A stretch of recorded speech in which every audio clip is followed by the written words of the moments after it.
All right, welcome back. We've got a couple of segments on the program, but before we get there, remember it's a community show, so let's get across to some of the things you sent us as email. We say our feedback channels, CTV Morning Brief on X, email, as it scrolls on your screen, as well as our WhatsApp number. So there are a couple of messages that are related to the issue of JAM, which is still lingering till today.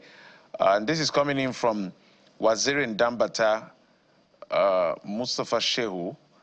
He says, I also weep because 75-year-old JAM registrar known for his integrity chose honesty over convenience. He couldn't lie even when it would have been easier.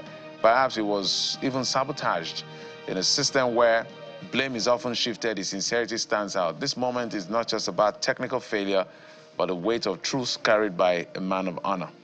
Okay, do you have the next one?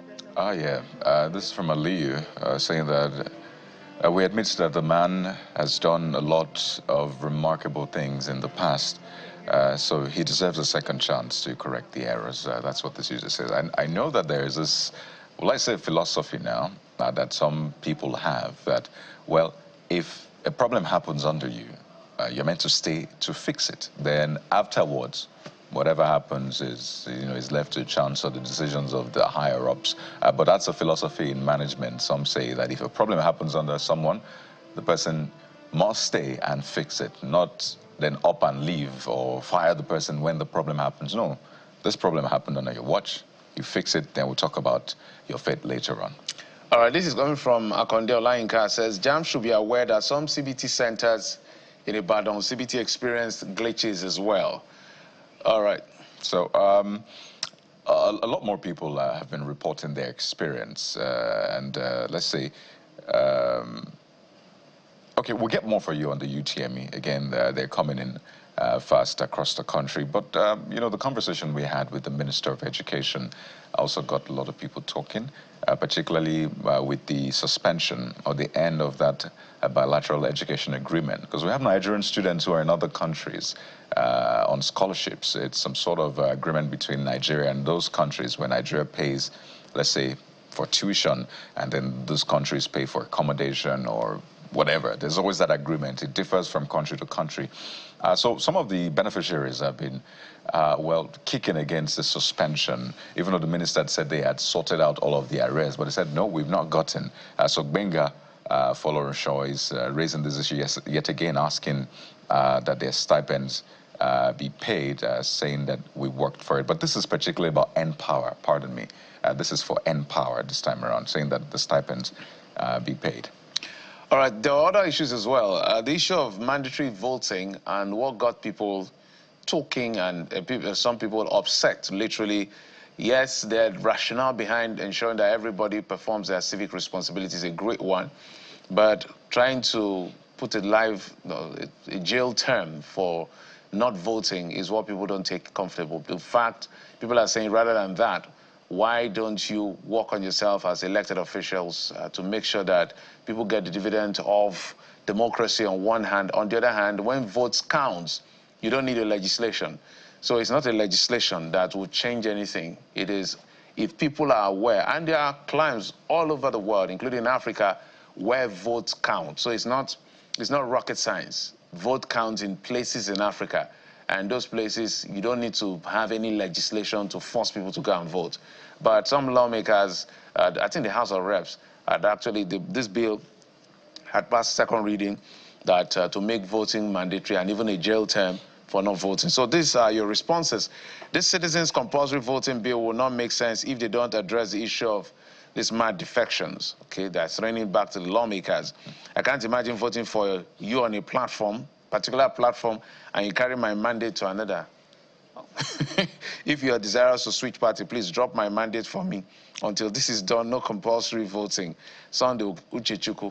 That's a good point, Kadi. Yeah, sometimes some of these laws I don't even know. They're not well thought through at all. They're stacked against the people and just keep allowing some powerful people perpetrate themselves. But, speaking of, the people and what the powerful is doing, or at least the government in this sense.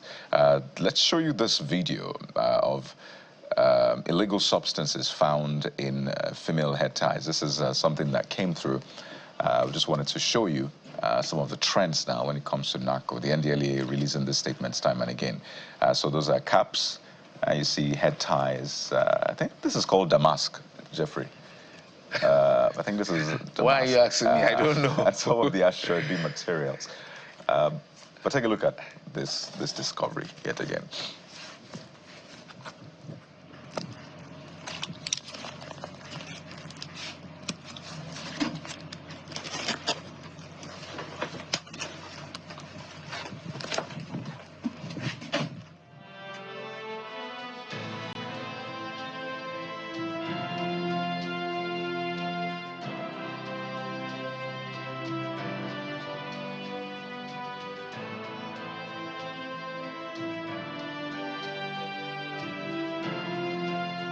NDLEA released this video. Sometimes it almost looks like this is theater, this is showbiz, this was some sort of planned thing, but that's what you have. The NDLEA uncovering drugs, that's what it said, in head ties and these materials. So big ups to the NDLEA, I guess, and let's just keep our eyes peeled. Let's stay vigilant. Because some of these drugs find their way to terrorists. In fact, this is part of what is said to also fuel banditry, terrorism, because drugs is a major part of this insecurity as well. So perhaps this is something we can feel the impact on reducing insecurity in the country.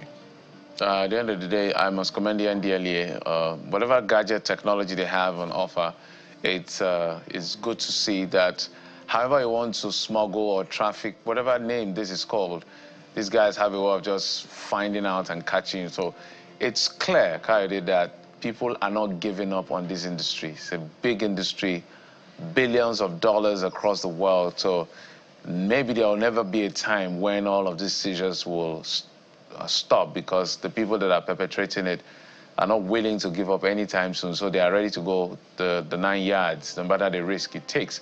Perhaps we need to strengthen our laws in this regard to ensure that persons, especially kingpins who are drivers of this, I don't know what the judge, what the law says about their punishment. Is it capital punishment or is it jail term for life? I'm not sure.